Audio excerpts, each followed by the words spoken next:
Hello and welcome to today's reading for the 10th of December. And today's reading is from Wrinkles Don't Hurt by Ruth Fishel. And it's the same little illustrator, Bonnie van de Kamp, that does the illustrations in this book as Time for Joy yesterday. So December 10th, surround yourself only with those people who are going to lift you higher. And that's a quote from Oprah Winfrey.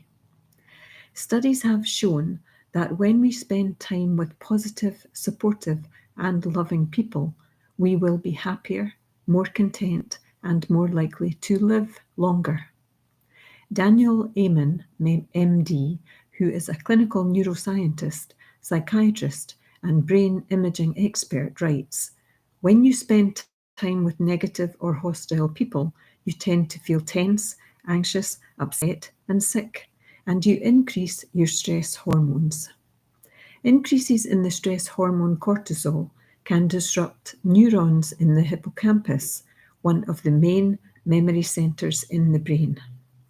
Check out who you spend time with. Do they support you and give you positive messages? Do you feel encouraged by them, or do they put you down? Are your friends positive or negative? Are they sarcastic? Many people think sarcasm is funny. It actually comes from a Greek word meaning tearing flesh. It's important to take a good look at your friends and make changes if you find they fit in the negative category. In one detailed health study, 10,000 men were asked, "Does your wife show you her love?" 10 years later, those who had answered yes showed fewer ulcers and less chest pain and lived longer. I deserve friends who lift my spirits, just as I lift the spirits of my friends. Well, there's food for thought. 10,000 men, does your wife show you her love? And 10 years later, the ones who said yes lived longer, had less chest pain, and fewer ulcers. So, ladies, do you show your partner love? I do now, I think, but I know that I wasn't the most demonstrative, that's the word, demonstrative of loving.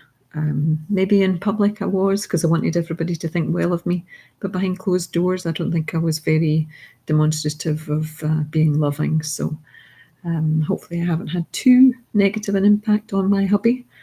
But, you know, it's again, we can only make changes in the present moment. I can't go back and change who I was 3 decades ago because I just can't. So I have to make peace with who I was and perhaps not being very demonstrative of my love, and now almost make up for that by showing more love than I need to. You know, can you ever show too much love? Can you ever show too much love? I don't think so. And I had a little scare yesterday. Actually, my hubby is in hospital at the moment, and I realised how much I love him, and it was quite scary to think, wow, you know, if you weren't here, I wouldn't have you to love.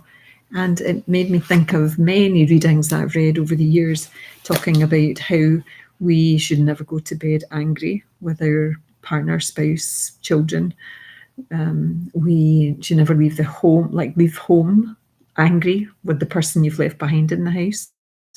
And you should never let them walk out the door angry, you know, when you're angry at them. It's all about these, it's communication again. And I spoke about communication yesterday and how important it is. But showing our love, not being scared to show our love, not to embrace our vulnerability by showing our love. I think for me that was what it was. I couldn't show how vulnerable I was, so I pretended I wasn't. You know, inside I was a marshmallow, but I don't think that was what I conveyed, and I certainly didn't show love in the way that I now try and show love. So, do you spend time with positive friends or negative friends?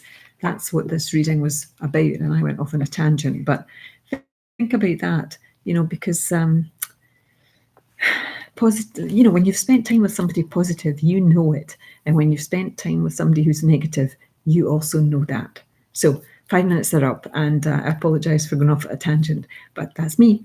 And I'll see you tomorrow. Namaste. Sending love to you all. Bye.